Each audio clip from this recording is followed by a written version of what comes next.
The challenge is, Nate, we're eating sushi with a mountain of wasabi. Here we go. Yeah, hard, but good. All right, here we go. Cup of tea to wash it down.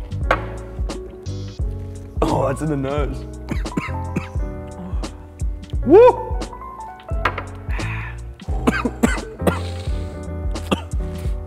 Nailed it. It's emotional exercise. Woo! Good. All right, so Nathan, tell me about some of the times you've brought up Jesus to your friends and how that's gone. Thanks, Joel. I've always learned how to do it over a period of time where I really didn't want to do it at the start, and I wanted to be a Christian that didn't share his faith. Thought that was an option.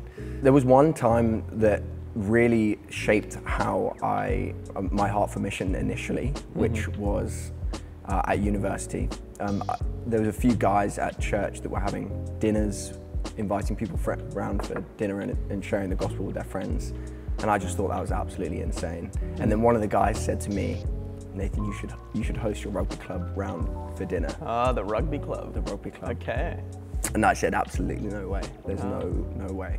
The rugby club at uni was like 120 people maybe. Somehow plucked up the courage to put a message on this Facebook group, which no one replied to for 24 hours. But yeah, it was bad. That was tough because it was super exposing and made me feel pretty vulnerable in front of guys that I maybe hadn't totally shared that side of my life with at that point. 15, 16 guys came along and I had the opportunity to share the gospel in 6 steps along with this mentor from church who kind of helped me field some of those questions.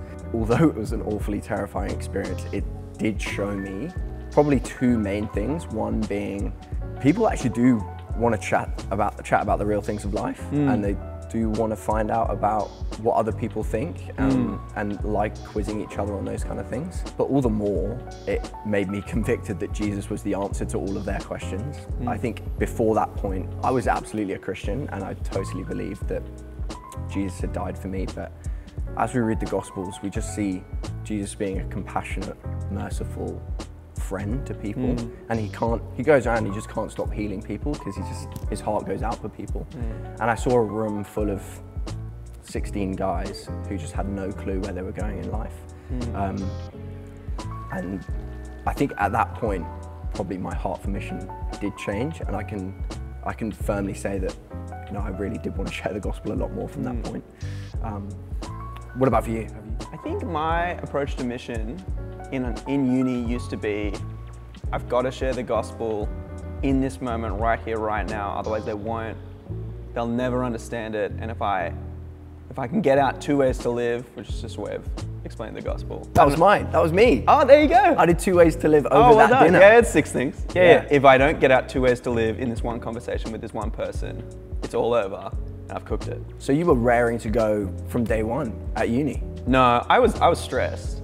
We used to do walk up at uni, and I found that very stressful. And they used to part you up with an older uni student to go to walk up with, and they would, similar to what you were talking about before, they would partner you up with someone with a bit more wisdom, and they can show you the ropes.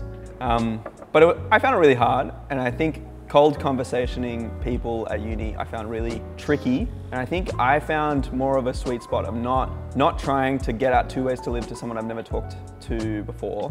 That wasn't something that I guess I was gifted in. There are definitely evangelists out there that are really good at approaching a stranger and spitting out the gospel and having a really great conversation. I don't know if that's in me. I think the place that I've seen most fruit is building long-term friendships, particularly at work, where we continue to have deeper conversations. And if I can get a small conversation here and a small conversation there, it's a lot of little steps along the way, I've found. I think something that God has been teaching me is that it's similar to uni. It's not going to be that one moment. It's going to be a lot of different moments over time.